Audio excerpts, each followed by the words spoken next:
Hi, and welcome to another edition of Nosey Neighbors, the fragrance channel for beginners, casual users, and fragrance enthusiasts. My name is Matt, and let me give you a little introduction of my fragrance journey. Really, first introduction to fragrances that I can remember was back in middle school. I think I was in 7th grade, and I had Acqua di Gio by Armani. My mom bought it for me for Christmas, and I wore that all the time.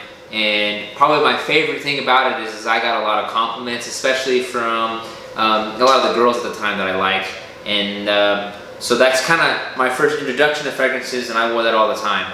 After that, I always had at least one or two fragrances that I just kind of wore. But I was never really into fragrances that much. Didn't know much about the niche world or indie, or really cared much about designers. I would just go to a store, find a fragrance that I would like, and I would just buy it, and I would just have one or two, and that's basically all I'd wear.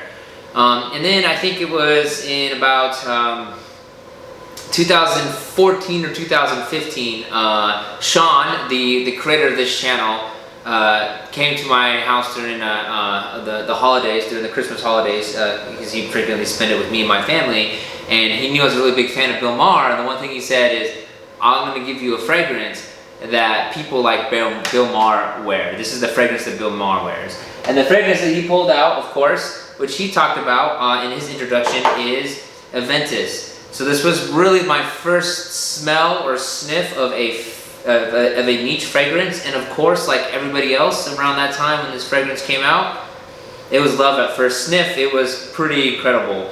And I was like, wow, that's amazing. At the time though, I was studying to go to school, and I was not making a lot of money at all, and there's no way in heck I could afford this fragrance.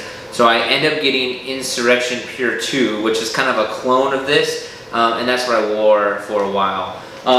After that, really, I didn't really own a lot of fragrances. I would always have about 5 or 6 in my rotation, and I would smell newer stuff, mainly because Sean would send me samples, and I'd have a bunch of samples of fragrances, but I never really had a lot, mainly because of money reasons. I just didn't have the money to buy them. And then about a year ago, I had graduated school, and I've got a good job, and I realized that I needed to step up my fragrance game. So I bought a few fragrances, and that went from owning about 5 or 6 within about a year to now having over 30 in my collection, with at least a third of them being niche. Now today I would say that my nose is kind of matured into a lot of different smells and fragrances that I don't think that initially when I started that I would have been into.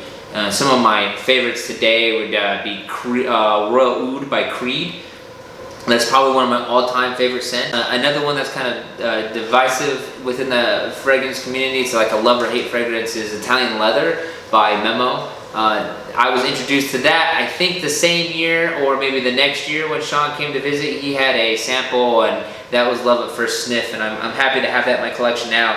And it was about 5 years before I was able to get it in my collection, before I had the funds to buy it. But that is probably one of my all-time favorites. And then probably the third one, and of course it's all niche at this point, but is Baccarat Rouge 540 by Mason Francis Kurjan, the extract version. And those are probably my top 3 fragrances that I like to wear now.